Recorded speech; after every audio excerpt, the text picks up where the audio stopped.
national, let's give them what they asking for. This hip hop national, let's give them what they asking for. This hip hop national, let's give them what they asking for. This hip hop national, this hip hop national. Tonight we're talking about protecting your music, registered versus a poor man's copyright. A lot of people seem to think that that a poor man's copyright is what you're supposed to do to get your music copywritten and that you're protected. Tonight we're going to dig in and we're going to find out what the professionals say regarding this subject. So that's what we'll be talking about tonight, Lady Di. You now have well, first of all, those of them who don't even know, remember we have aspiring artists. For those who are so young and green in the game, they don't even know what a copyright is. Let's just start off telling them the poor man's copyright, because that's been around since I was a youngin', where people would actually take their music or take lyrics and take their words, and they actually put them in an envelope and mail it to themselves, and they never open it. And once upon a time, that used to protect you. Boy, you could go up in court with your little envelope and say, look, Your Honor, I sent this to myself back in 1985, and I have never opened this, and I know I shared it. It's poetic, and now he has said the same thing in the same song, and that used to work, and the laws have changed. So this will be a definite interesting topic that we dive into tonight. And I understand we have a wonderful young lady as an expert joining us tonight, Poetic. Absolutely. So if you're going to be legitimate about your business and you're going to be legitimate about being an artist, then you're going to have to spend some money and do it the right way. Those are my opening comments. What are your thoughts about tonight's topic? I mean, because there are some people still thinking they can take that little poor man's copy into the courtroom and the judge is going to be in their favor. So I want to talk about this thing tonight because right now, aspiring artists, all of you who are ready to learn, get your pens, get your papers. If you're going to be an artist or an inspiring artist or a business, you're going to have to invest in yourself and invest in the business. You know, as we all know, the music is our money. So if you don't protect the music, you're not going to make any money. And, you know, if you're going to be in this business, it's going to take a little bit of money. And, you know, copyrights, it's $35 each song you get copywritten. So if you're going to call yourself an artist, it's worth the $35 because if you don't protect it, you're losing millions of dollars. So, you know, it's in your best interest to protect yourself. You know, nobody wants to go out there and work real hard and, you know, don't bear the fruits of their labor or get their music stolen from them. So the best thing for you to do is, you know, sacrifice. Save up a couple of dollars. You know, every song you write and record, make sure you go into the copyright office, registering your music, go online to the copyright office, register it. And you don't even have to pay up front. Just get it in the system. Pay when you can. But, you know, the first step is, you know, moving forward, doing that registration.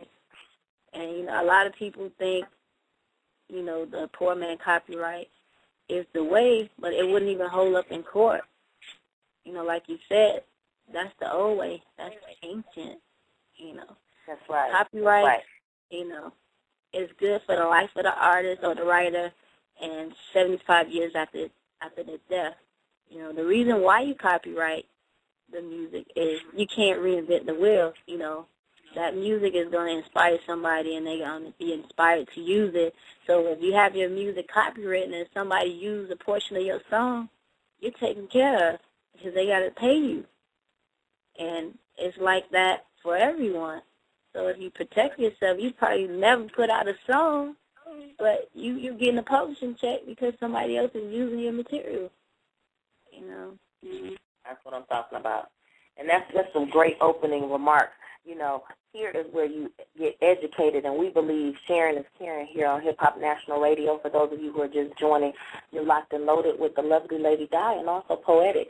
Well, I just say anything worth doing is worth doing right, worth doing well, so don't cost yourself millions of dollars on the back end because you tried to save a few on the front. It's not to say I didn't realize it was so cheap. If it's only $35, there's absolutely no excuse for that. So it's like if you're going to be serious about breaking into the industry, then protect yourself cover all your bases.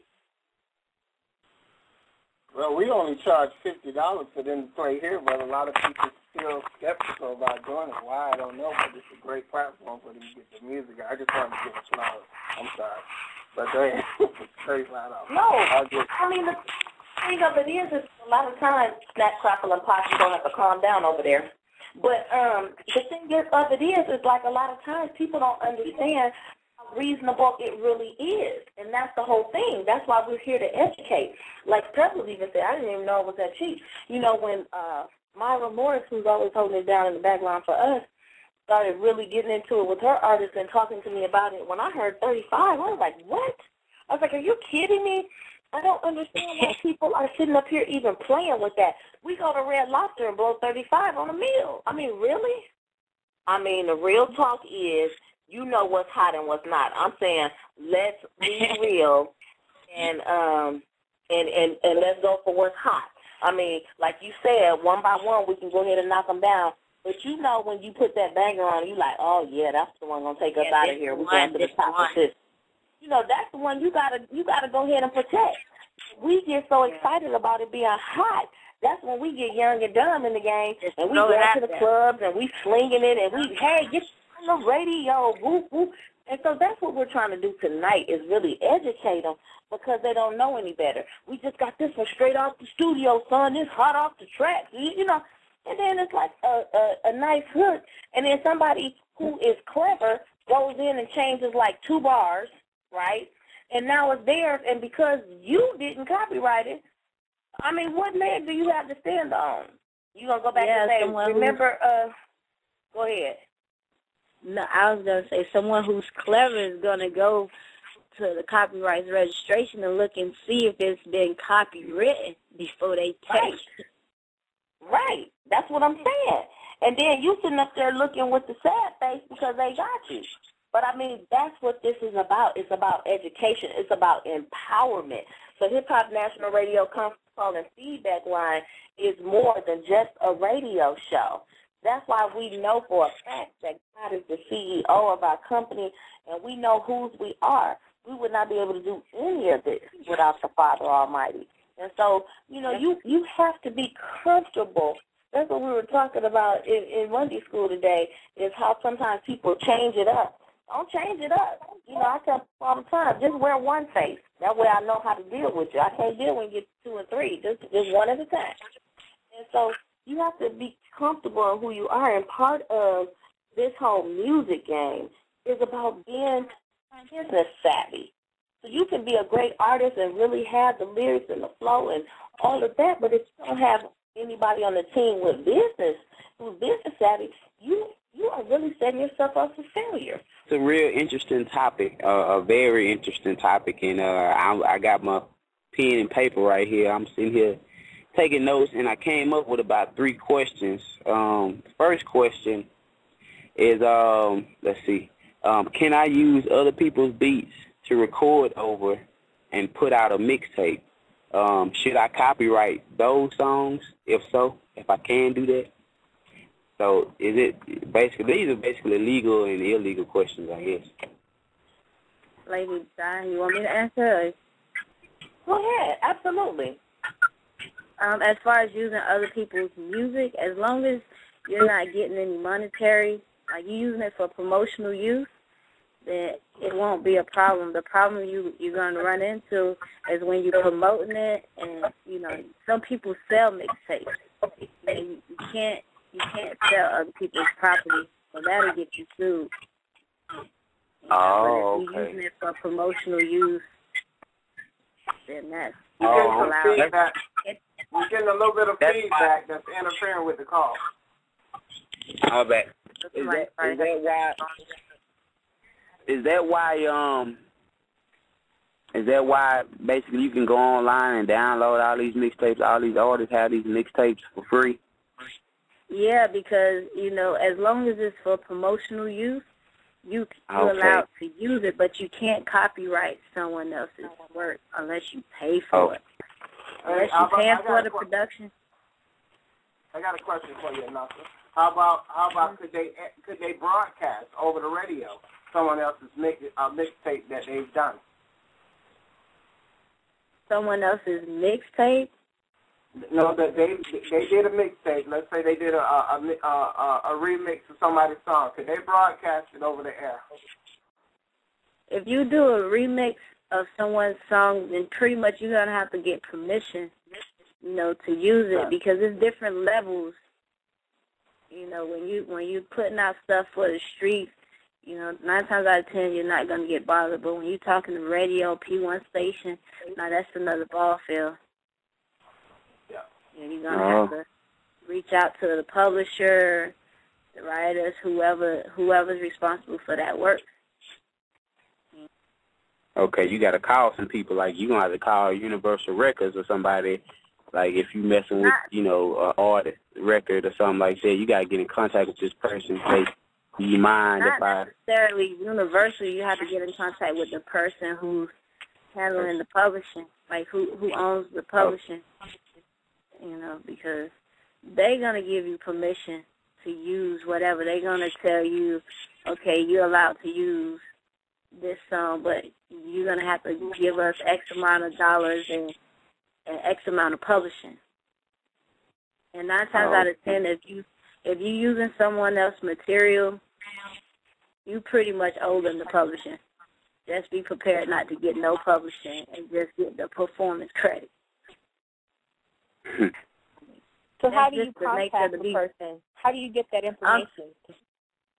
Well, you get in contact with the publisher. Like you go in the copyright, the registration, look for the actual song, find out who registered the song, and then you start doing your research. You know how it is in school. You have to look up information. Like, it's a lot of research. Some people put up contact information because, when you copyright a song, you have to put in the information of who the person can contact. If somebody's interested in working with you or using the material. So that's how you find them, through the Copyright Office. Okay. Yeah. Does every state have a copyright office or something like that, or how you get to the copyright office? Like, how will you know where to find it at? You can go online. Copyright.gov, is it? Oh, okay. For my paperwork. It's actually LOT.gov. LOT.gov? It's LOT.gov, but I tell you, Corey, to avoid kickback, to be honest with you, you might want to talk with a qualified consultant, because a lot of times you send stuff to the Copyright Office. If you haven't dot your I's and cross your T's, to be honest with you, you may experience some delay time. And right now at the Copyright Office, it's over a year's waiting list with the material. So you may not hear back from 6 months to a year, seriously.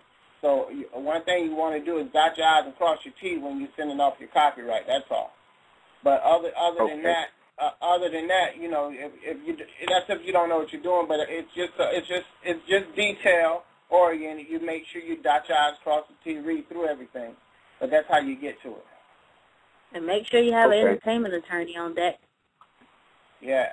Entertainment attorney. Yeah, that's a great investment. That's the greatest investment in the world. Corey, as you know, what does he do? Your entertainment attorney is going to advise you on what to do and what not to do. Okay. It's going to save you a whole lot of time. I mean, it's going to cost you some money. It depends on where you're trying to go in the music business, because you have some people that want to be a writer. You have some people that want to produce. You have some people that want to be an artist. You have some people that want to have their own company. But at the end of the day, it all goes back to having an entertainment attorney, because, you can be educated, but the lingo that's in the contracts, man, listen, I consider myself being a pretty smart person. honor student all my life, and I still get lost.